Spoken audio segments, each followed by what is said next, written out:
Ano kaya masarap ulamin bago pumasok sa trabaho? Nagugutom kasi ako eh.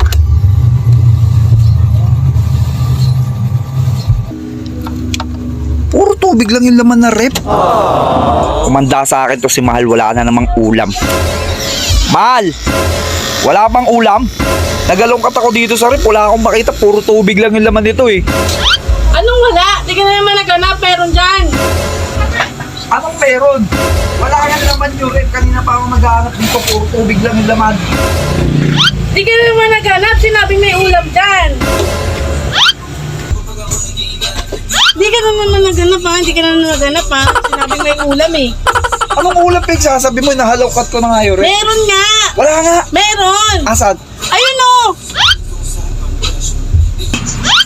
Ayan! Bakit nandito yung ulam, Mahal? Bakit nandito yung galunggong? Saka bakit isa lang to? Ah, ba't nakasabit? Oh, kumain ka na. Eh, paano yung ulam? Sige lang. Ginagawa mo? Teka lang, magkatay ka kasi. Oh, kumain ka na. Subukan kang kanin. Subukan ka. Ha? Subukan. Bakit kakain ako eh? Amoy-amoy lang yan. Amoy-amoy kakain ako. Di ba kami kumakain ng mga anak mo ba? Ano namang tanga to? Ano, kakain ka hindi? Kakain ako. Oh.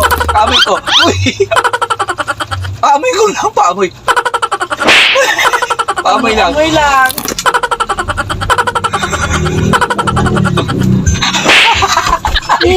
Sabi nga amoy-amoy lang. Hanggang bukas pa yan.